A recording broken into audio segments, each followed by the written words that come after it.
Hi, I'm Christina, and this is New Ways Podcast.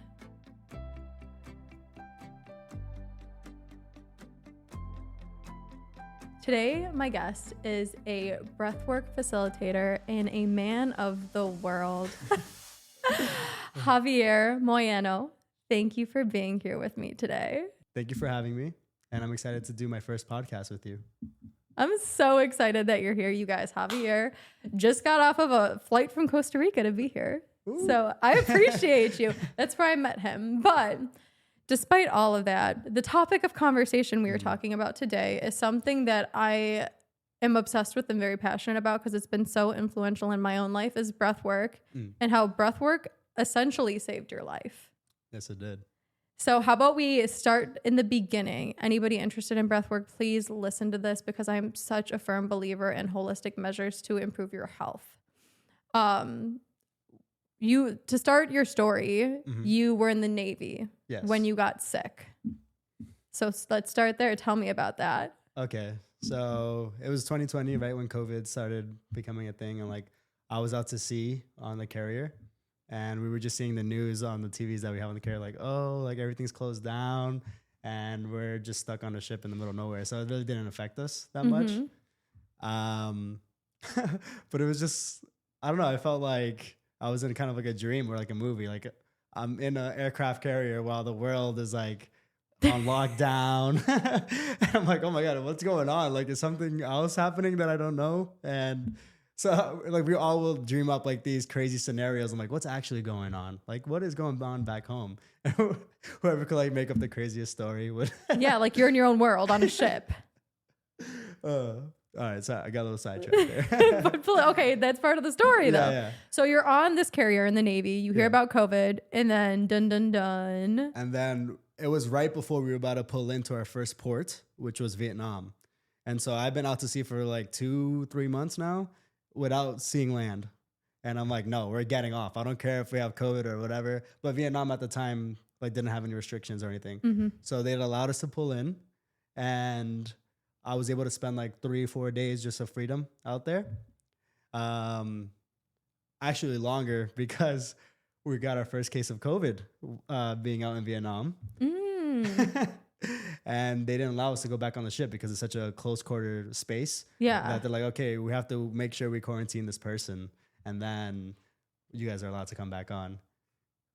So we just kept waiting 2 more days. And then they flew everybody back on the ship eventually. And that's soon after is when I got COVID. Oh my gosh. To me, that's crazy because it's it was spreading like wildfire and some people did get it. Some people didn't. The severity was so different, but they made you stay in one place because of one guy and didn't expect other people to have it too after being in a place populated by COVID. I think since it was so new that they just didn't know what to do, how to go about it. Everything was so fast. So it was it did spread like wildfire. I will admit that. 1 second, it's just a few people are sick. The next, the world is shutting down and everyone thinks it's ending. But kind of did for a little bit. Yeah. But so you get COVID, you're on this ship. I get COVID, I'm on the ship, and I actually get so sick. I've been kind of malnutrition for 3 months. I'm not getting any sun. I've been stuck in a metal container. And so it hits me pretty bad. I got a really you bad without fever. sun? I know. Can you believe it? I can't even imagine that, but continue. I'm sorry. Yeah. Probably down bad. I was pale. Everybody could see that I was sick. And I just started getting aches all over my body. And I had a lymph node in my groin area that started to really just grow a lot. And it started affecting my lower abdomen. And so I was just in pain everywhere. Physical, mental, emotional. It did its number on me. Yeah. For sure. So eventually they saw that I was sick and they flew me out to Guam to be quarantined. And the first couple of days I'm in pain. I remember being in fetal position in the bathroom with hot water. And I'm like, okay, I need to do something. And my mind's kind of running a toll on me because all I'm hearing about COVID is people are dying. And oh my gosh. I'm away from civilization. And you can only trust what you're hearing on the news, which was not the best or the most accurate information either. Oh my gosh. And I was making fun of this man before when I heard about it. You, a little Boston boy in a hospital in Guam, sick with COVID. must have been an experience, to say the least. Yeah. So it started off like, oh my God. Not that I was scared, but I was just like, what is going on? Yeah. And then they said that they were going to come and like bring us medicine and food. They took their time. And so I was like, okay, I can't wait on them to try to feel better. So I try to like look for holistic ways to heal myself. I'm like, the body is so smart. Like there has to be a natural way for our body to like at least help aid in getting better and feeling better and fighting these symptoms. So I came across the documentary of Wim Hof. And if you guys don't know who Wim Hof is, he's from the Netherlands, and has his own breath work that's kind of like holotropic. And he involves cold exposure as well. And he uses both of them to basically heal your body. There's a lot more that goes into it. You can look him up on Instagram. He's pretty big now. You guys probably know. Yeah. So a few things. How'd you learn about the body being able to heal itself? Because I feel like that's such a foreign concept to so many people. Is their first line of defense is, I'm going to rely on the medical system. What sparked that interest? I think it was like getting pushed back to a point where I didn't have any access to this. Like I couldn't go to a hospital. I couldn't get any pharmaceuticals that I'm used to, like to get rid of symptoms. So like, I don't know, something just like struck me and was like, wait, there has to be a way to heal yourself naturally. Like, which was beautiful. And I came soon after I came across the Wim Hof method. And I was like, oh, this is meant to be. I felt like the instant alignment, and I put it to the test right after I watched the documentary. So you kind of just had like a little voice that sparked your interest, and you were like, oh, okay, let me actually explore it instead of saying it's stupid. Yeah. Like you listened to yourself, actually. Yeah. I love that. And was this before or after? Because you said that you had surgery to remove lymph nodes, correct? Right. This was before. This was before? Yes. Okay, so now kind of like talk to me about the progression of you being introduced to Wim Hof and then the surgery and how it kind of combined it and you moved through that. Okay, so yeah. As soon as I finished watching the documentary, I started using some of the breathwork. He had like a free YouTube video on it. 3 rounds of 30 to 40 like pretty deep breaths. And then at the last breath, you do like a small exhale, and then you hold your breath. Is it like a slow, small exhale? Yeah, like a stop. Like you don't want to fully let out. Like you still want to keep some air. Oh, okay, okay. Yeah. And then he teaches you like you'll be able to hold your breath a lot longer because you're tapping into your parasympathetic nervous system in doing so. So I was like super excited. I'm like, oh my God, I just held my breath for like 3 minutes. That's crazy. Don't they train you to do that stuff in the Navy? I mean, yeah, but not 3 minutes. That's insane. Yeah. Special warfare people, like I wasn't in the special warfare, but there's a lot of them like divers and stuff. Definitely could hold their breath that way. They probably use similar methods to the Wim Hof method. I would think, yeah.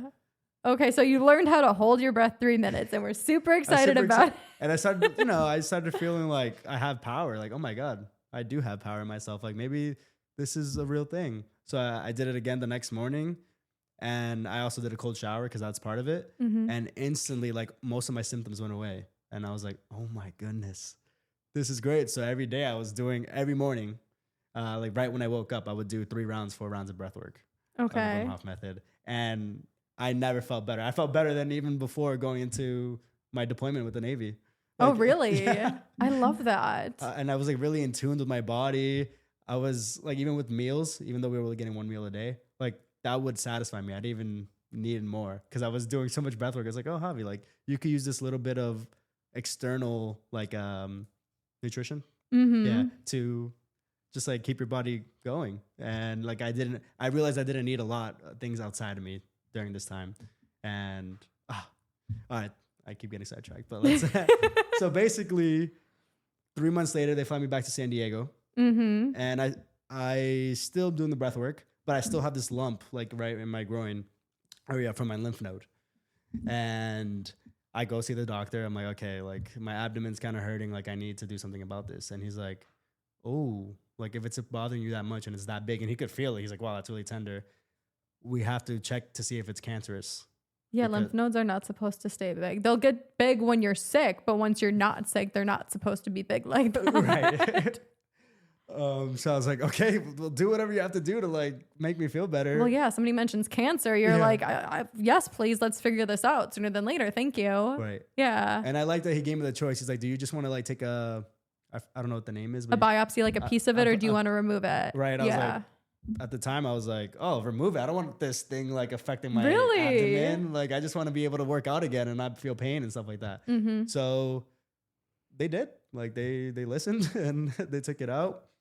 But soon after, my body started basically not rejecting me, but it was like angry with me because I did that. Yeah. And I was in the worst pain like I've been ever. Like this whole ordeal with the COVID and me being sick, like this was the worst pain. And I woke up with basically what I had when I first initially got COVID, and my whole body was 10 times worse in pain. I felt like I was 50 years old in the after the surgery. Body. Yeah, after the surgery. Oh, wow. And I could see like I was leaking lymphatic fluid like in my dress uniform for the military. So you were still in the military when you got this removed? Yes, but they gave me time off. But yeah. What were doctors saying? Why, like, what were they saying about you having that much pain? They're like, oh, don't worry, like it's gonna go away. They gave me like a lot of stuff for it, like a lot of like pain meds, but that did not work at all. They even gave me shots and everything, and it was like, okay, this is not working. Well, pain meds essentially they mask your symptoms. They don't heal your body. Right. So I was like, all right, well, nothing's working. I can't get out of bed in the morning. I gotta go back to the Wim Hof method, to the breathing and the because I stopped it while thinking that I was gonna be healed from the surgery. Yeah. And like, oh yeah, they know what they're doing. Obviously not. Obviously not. Okay, so surgery's done. You start Wim Hof. Yeah. And how'd that progress? Right away again. Like I did my breath work and I felt my nervous system was more calm. Mm-hmm. I was still in pain. And then I would go do an ice bath. Like a cold shower. And I would feel great for like maybe an hour and then the pain would come back. But I'm like, okay. So I could kind of regulate this. Like I have to do it ever so often. But it was like alleviating my pain much more than what the doctors had to offer me. So I was like, okay, back to the Wim Hof method. Let's go. And then I just started doing it again and again for like the next 3 weeks. And again, my pain went away. Like it didn't fully go away, but it was so manageable. Like I was like, okay, I could go back to work and everything like that. So yeah, the Wim Hof method literally brought me back. Did you do anything else different besides that though? No. That's what I'm like, you want to look for an answer and be like, did I do anything different? Because that's a drastic change though, is you going from being in pain every single day for a while. It seems like doctors saying, oh, it's nothing. And I do get the body does heal itself, but it seems like the breath work was able to help you relax your nervous system enough so it can do its job. Because I'm also a believer too, when your body is not like in a restful state, it's putting its energy into other places. Like you're overthinking, you're giving your energy off, and it doesn't actually have enough energy to heal itself. So that's what I think is like so cool about breathwork, is it relaxes your nervous system in a way. Yeah. And it allows you to just like be present, be here, and your body knows it's safe and it can actually do what it's meant to do instead of us freaking out all the fucking time. Yeah, it's like so easily accessible as well. Like, yeah. We have unlimited access to this breath. Yeah. And like, so at first I was like, is it really like this simple? Like, why not? Why do we have to complicate things? That's the thing, is everyone's like, it can't just be this easy. Yes, it can be. Let things be easy, okay? It is okay for them to be easy. Right. That's something I actually I started doing this around COVID actually, because I was going through a very interesting time in my life. Things were changing drastically. I was out of a relationship. I moved out of the town I was living in. I started travel nursing and I saw all these COVID cases. I just started telling myself, everything comes easy to me. And that doesn't mean that I don't put in the work, but like it seemed a little bit more free flowing when you allowed things to just happen the way that they should. So I love that you started that. And your story is just so interesting too, because there's blessings in disguise in your story as well. So let's talk about you getting discharged from the military then. How did that happen? Okay. It's actually a very funny Not the military, story. the Navy, but yeah. Yeah. All right.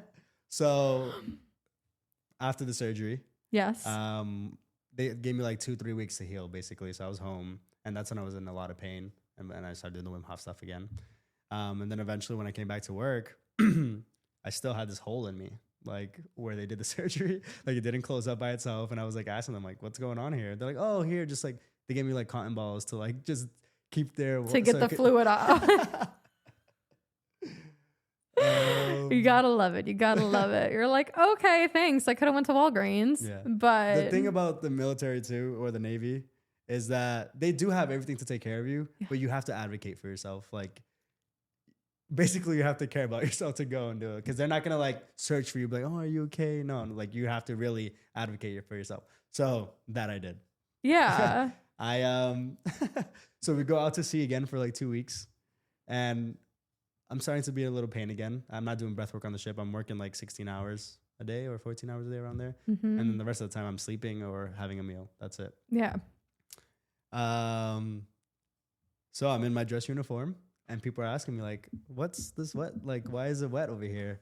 And I'm like, I didn't even notice at first. Stop. I was like, no.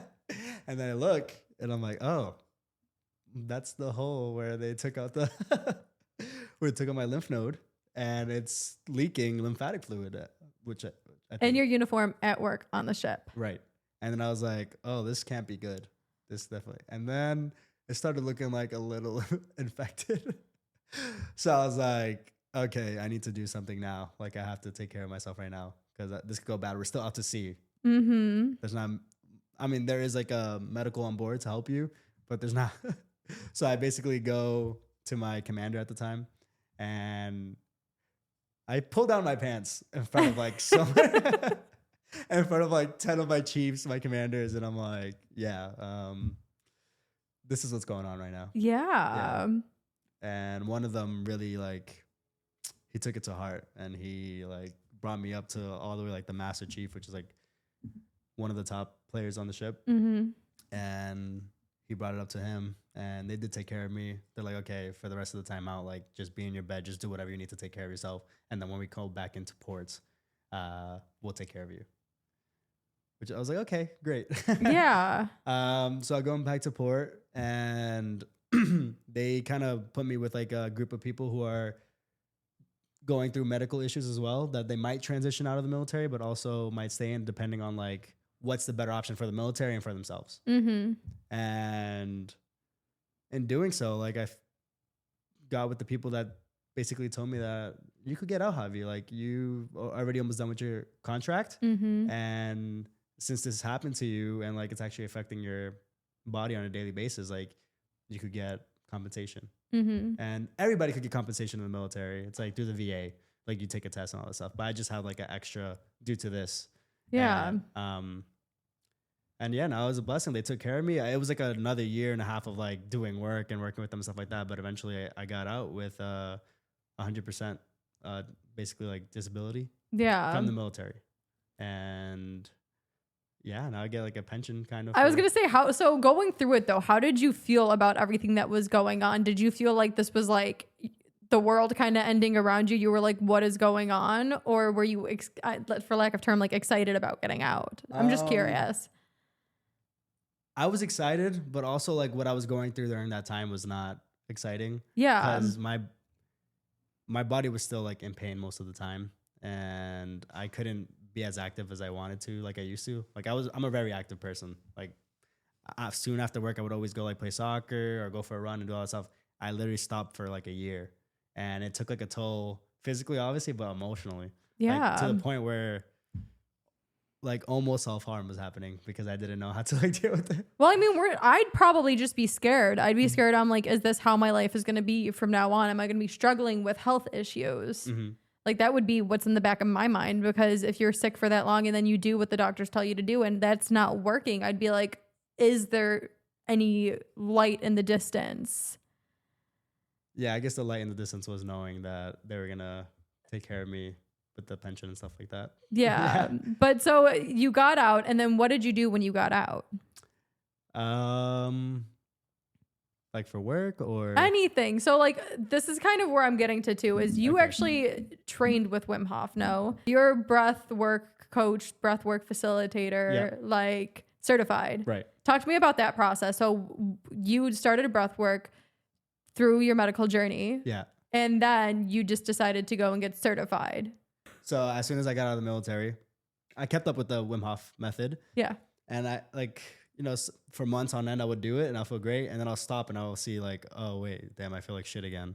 So that's when I started to recognize that this thing that I have going on is going to be like an ongoing thing. Like it's not something I could just cure. It's something that I have to work with on a daily basis kind of. And at first I kind of took a toll on me. Like I was like, damn, I have to keep up with this every day. Like the breath work every day? Well, just like keeping up, doing the breath work and doing all this stuff every day just so I can maintain my pain levels and stuff like that. And I did go through a time where I was like, oof, I don't know if I want to deal with this every day. I was kind of like almost in a victim mindset, which is not the best. But then I was like, no, Javi, like just, this is a blessing. Like you found this breath work. You see how powerful it is. Like, let's go into it deeper. And I started doing more rounds a couple times a day. And I was able to start running again and playing soccer and all this stuff. I'm like, oh. And I started really doing the cold plunges as well. And that was like a game changer. That was like instant bringing me back to my breath. And I would get like this high after doing my cold plunge. And my body would feel great. That's when I would go work out and do stuff like do the most I can because I know like later on in the day I will come back and like be a little painful. So I was like, all right, well, if this can help me, I wonder who else it can help. And I started looking into the Wim Hof certification program.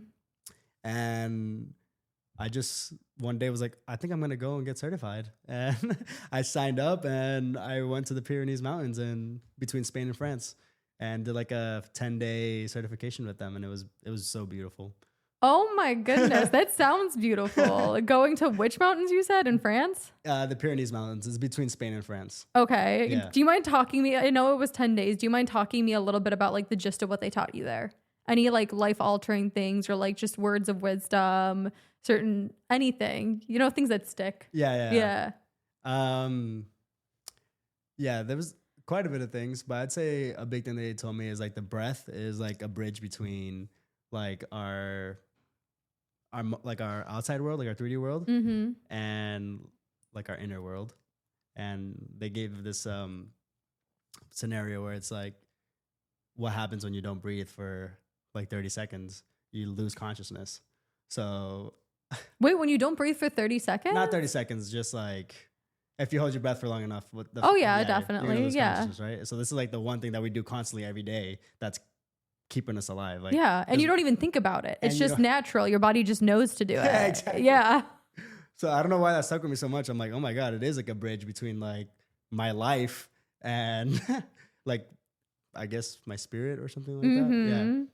And I don't know why that stuck with me so hard, but I realized that the more I did like breathe and stuff like that, I'm like, oh, I could hold my breath longer. Like it was just the life force. Like breath is your life. Breath is life, basically.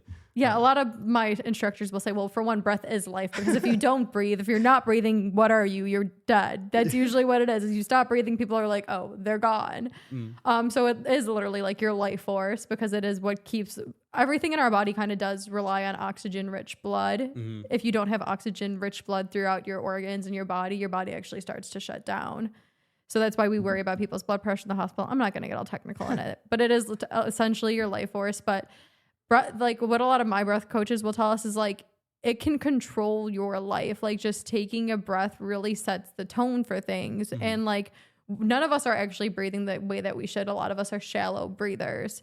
Therefore, we're not getting the amount of oxygen that we're supposed to, and our nervous system does think that you're in fight or flight because when you're running, what do? You're breathing shallowly, you're running fast. So it's like if you just take a minute to like, it works wonders in so many aspects of your life. What is the most influential moment you have with breath work? Like, what does it do for you? Because I can rant all day about what it does for me. Yeah. I was telling you how I just got back from a session. And to me, I'm just like, it's like you're on drugs, but you're not on drugs. I'm like, if you get into it, besides it just making your nervous system regulated, I like get epiphanies. Yeah. And like, I feel like I'm connected to something bigger than myself because you're like, oh shit. I don't know how else to describe it. I think to extend on that, that's probably one of my biggest takeaways is that breathwork for me is like an active meditation because I was never good at quieting my mind, and breathwork like kind of like forces you to quiet your mind because you're only focused on your breath. And so Wim Hof and like what they teach there is like the breath will bring you out of your analytical mind and allow you to tap into like basically like your soul, like your natural state of being. Natural state of being. Yeah. And through that, being in that state, like a lot of things will just flow for you better. Basically, like your body will just start operating better. How did he put it exactly? Don't they always sound like so magical when they say know, it? And you try to do it again and you're like, give me, you don't have to say this exact words because Lord knows I've heard so many amazing quotes and I'm like, oh, so inspirational. And I say it and I'm like, sound like a 5-year-old at like a kindergarten presentation. And I'm like, sorry, but best words. What do you think they were trying to at least like establish with the words he was saying? That the body knows what it's doing. Like a lot of the issues that we deal with on a daily basis comes from our mind. So if you could shut off your analytical mind and just let the body do its thing, you're fine. Like you're great. Like it'll heal. It'll do what it never needs to do. But if you keep creating these like ideas of like, oh, this is not happening and this is not happening, and like all this, you know, your monkey mind's just going and going. Oh and going. my God, the monkey mind. It's like, it's so funny because I'm a firm believer. I've read so many different philosophy books and psych books and like spiritual books, and the mind is actually supposed to like just help you, like whatever your heart and your body wants to create come into fruition. I don't know how we got to the point where we're letting our minds run the show when it's not actually even us. Yeah. If that makes any sense. There's like the whole thing in spirituality where like your heart is actually like the real you and it knows what you want. And if you just listen, it can't talk, but it like sends messages to your brain and your brain should bring that out then. But we stop listening to our heart and our bodies and we get all in our head now. So I don't know if that resonates at all. It does. I heard a saying, I don't know if I think it has to go along with your saying, is that the mind needs the heart way more than the heart needs the mind. Oh yeah, I could agree with that. And I don't know, I think I've heard it recently, actually, arrhythmia, which will be our next topic. Yes, we'll talk about that. And at the time, I don't know why it just struck me so much. I was like, oh my God, that's so true. Like the mind keeps you like in the past and in the future, and like it kind of takes you away from the present moment, but like your heart is here to be here in the moment. Yeah. And like that's why we kind of run away from, like our mind runs away from the present moment, because in the present moment, that's where like feelings lie.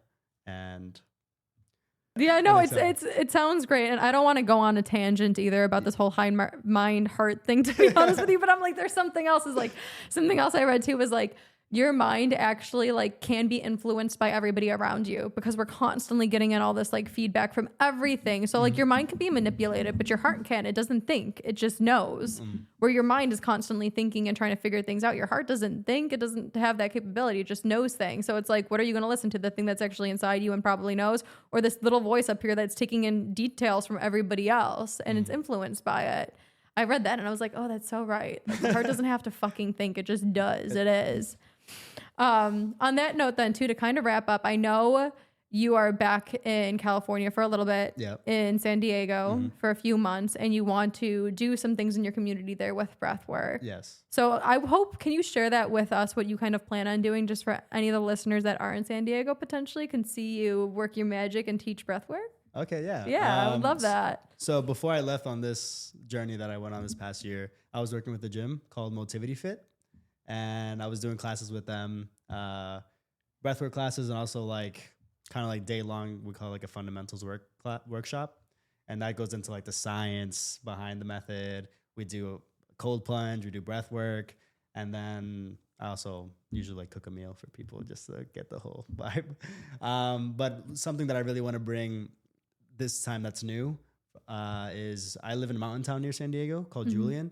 And there's like a little town hall that everybody uses for events.